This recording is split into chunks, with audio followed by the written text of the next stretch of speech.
शास्त्रीज क्लासरूमे भवतां सर्वेषां स्वागतम सुस्वागतम।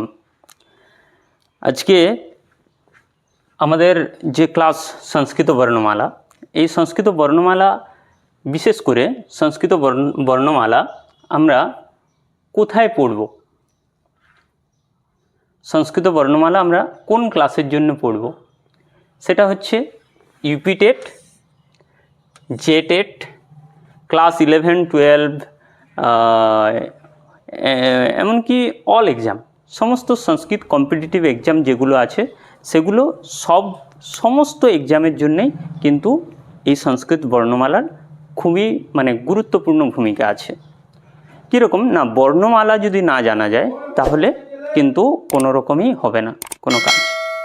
ঠিক আছে, তাহলে বর্ণমালা পড়তে গেলে সবার প্রথমে জানতে হবে আমাদেরকে যে বর্ণমালা অর্থাৎ বর্ণৈঃ নির্মিতা মালা, অর্থাৎ বর্ণ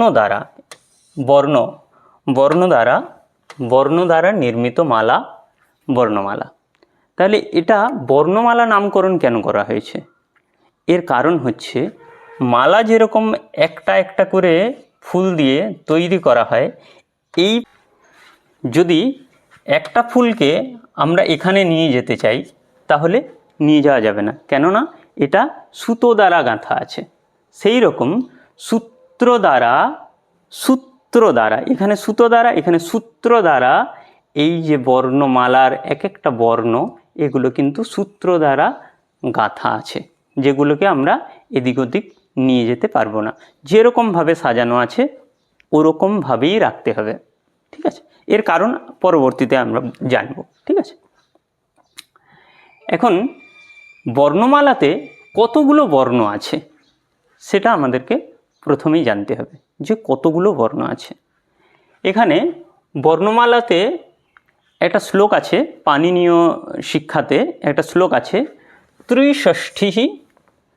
ত্রিষষ্টিঃ চতুষষ্ঠির্বা বর্ণাঃ শম্ভুমতে মতাঃ প্রাকৃতে সংস্কৃতে চাপি স্বয়ং প্रोक्ता স্বয়ম্ভুনা।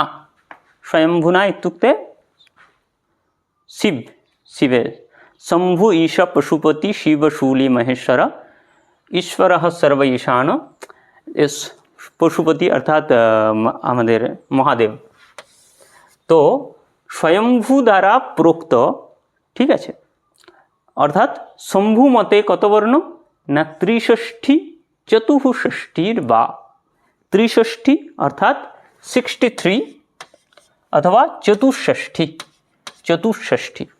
যদি পরীক্ষাতে কোশ্চেন আসে, নেট বা এইসব পরীক্ষাতে কোশ্চেন আসে যে শম্ভুর মতে কতগুলি বর্ণ বা মহাদেবের মতে কতগুলি বর্ণ, অপশন থাকবে ত্রিষষ্ঠী, যদি থাকে ত্রিষষ্ঠী, চতুষষ্ঠী থাকে চতুষষ্ঠী, অথবা বলবে এ এবং বি, কোনোটি না।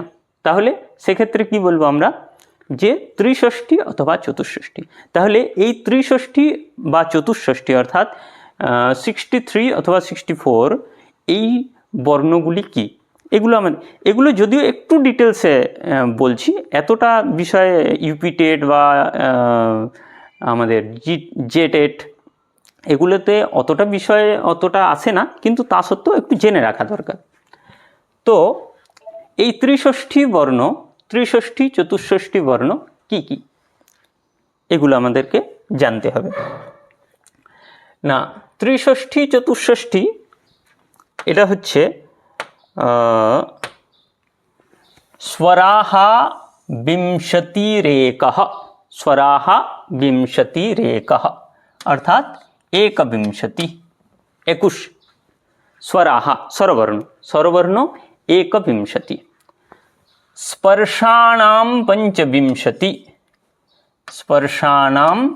25 অর্থাৎ 25, স্পর্শবর্ণ কত 25, ক থেকে ম পর্যন্ত বলতে কাদয়ৌ মাবসানা স্পর্শা, তাহলে ক থেকে ম পর্যন্ত 25টি। यादयः स्मृता यादयश्च स्मृता ह्यष्टौ, এখানে হচ্ছে 08। यादय यकारादि स्मृता ह्यष्टौ माने अष्ट अर्थात आठटा। तारपरे चत्वारश्च चत्वारश्च चत्वारश्च यमः स्मृताः। यम वर्ण হচ্ছে কটা না চত্বারः অর্থাৎ চারটে। একটা অনুস্বার একটা বিসর্গ জিহ্বামূলীয় একটা জিহ্বামূলীয়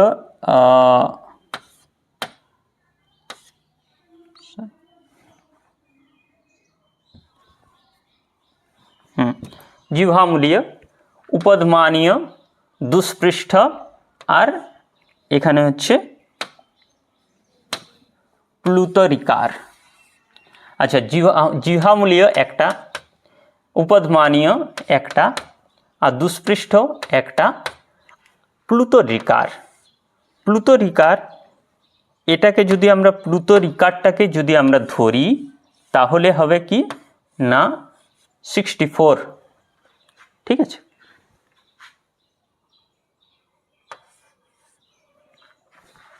চতুষ্ষষ্টি।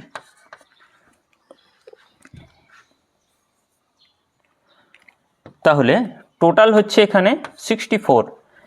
যদি আমরা প্লুতরিকারটাকে ধরি তাহলে হবে 64 আর যদি প্লুতরিকারটাকে আমরা না ধরি তাহলে হবে 63। ব্যাস এখান থেকে এইটুকু জানাটাই দরকার, এর থেকে বেশি জানা দরকার নেই, কিন্তু এগুলো জাস্ট একটু মনে রাখা আপার লেভেল এক্সামের জন্য এগুলো কাজে লাগে। ঠিক আছে, এরপরে আসি আমরা संस्कृत वर्णानां विभागः।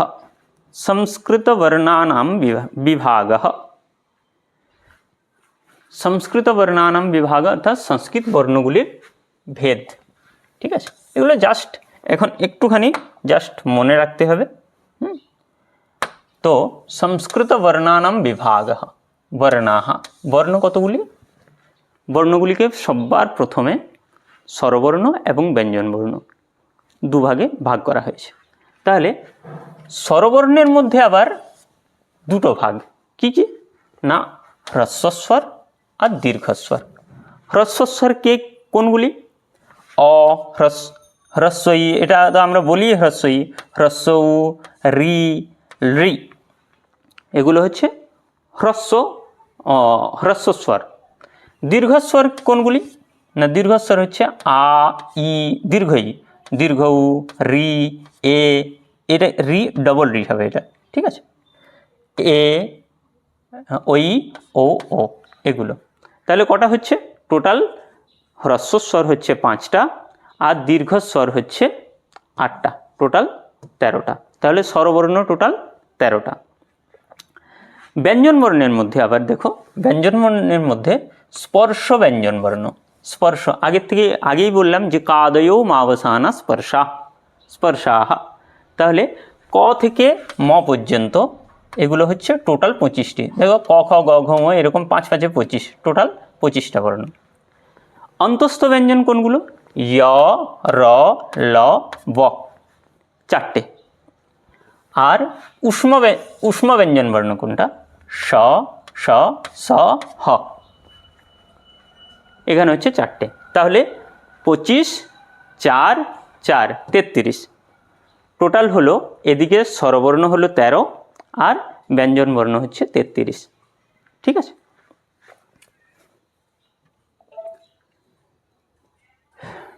তাহলে এখানে আমরা দেখে নিচ্ছি যে কতগুলো টোটাল আমাদের বর্ণ হলো। হ্রস্বস্বরাহ কতি? 5টি হ্রস্বস্বর। দীর্ঘস্বরাহ 8 অর্থাৎ 8টি। স্পর্শ ব্যঞ্জন 25টি আর অন্তস্থ ব্যঞ্জন হচ্ছে 4টি আর উষ্ম ব্যঞ্জন হচ্ছে 4টি। তাহলে টোটাল কি হলো না হ্রস্বস্বর, দীর্ঘস্বর এগুলো হচ্ছে স্বরবর্ণ স্বরাহা আর এগুলো হচ্ছে ব্যঞ্জনানি।